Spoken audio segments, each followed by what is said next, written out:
आगरा शू factors federation के निर्विरोध अध्यक्ष चुने गए विजय सामा। आगरा शू फैक्टर्स फेडरेशन के नवनिर्वाचित अध्यक्ष विजय सामा का 21 किलो की पुष्पमाला पहनाकर भव्य स्वागत किया गया।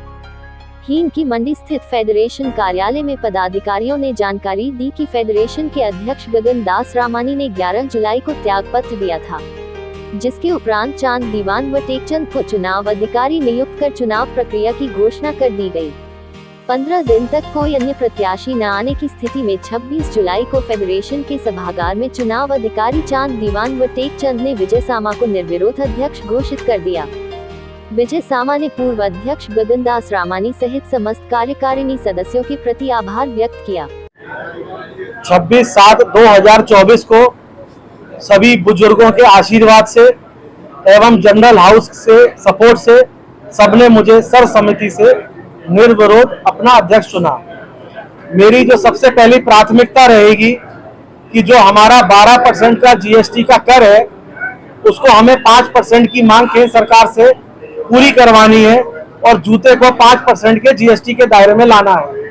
दूसरा, जो एमएसएमई को लेके केंद्र सरकार द्वारा ये फरमान जारी किया गया है, ये बिल्कुल भी व्यवहारिक भी नहीं है और व्यापारिक भी नहीं है।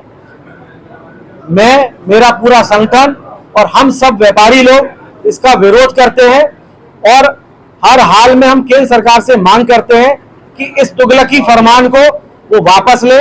ये हिटलरशाही नहीं है, ये प्रजातंत्र है। प्रजातंत्र में प्रजा के हिसाब से तंत्र चलता है, इस हिसाब से राजतंत्र के हिसाब से नहीं चलता है। प्रजा के हिसाब से ही तंत्र बनता है और प्रजा के हिसाब से ही बनना चाहिए।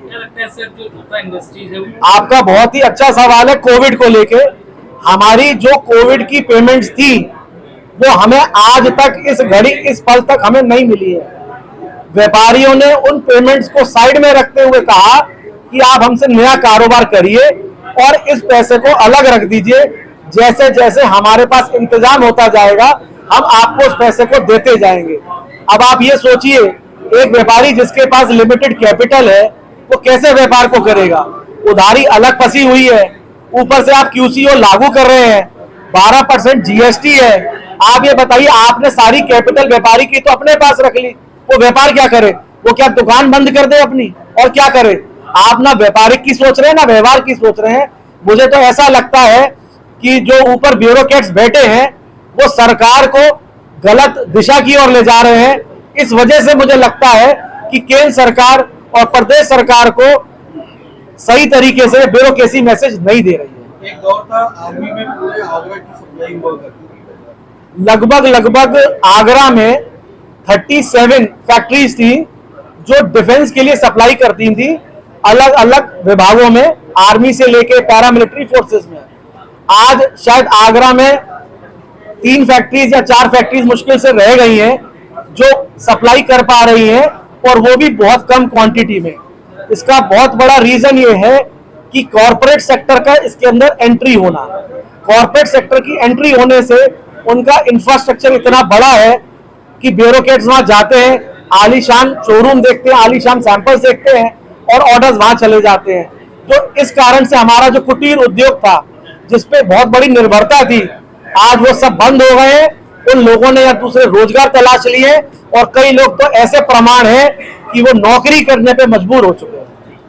नहीं, ये तो फैक्ट है कि अभी BIS लगने से अभी जितना भी कुटीर उद्योग है यहाँ का, यहाँ 75% कुटीर उद्योग है, 25% सिर्फ बड़ी फैक्ट्री है, तो वो तो पूरी तरह से अभी जीरो हो जाएंगी।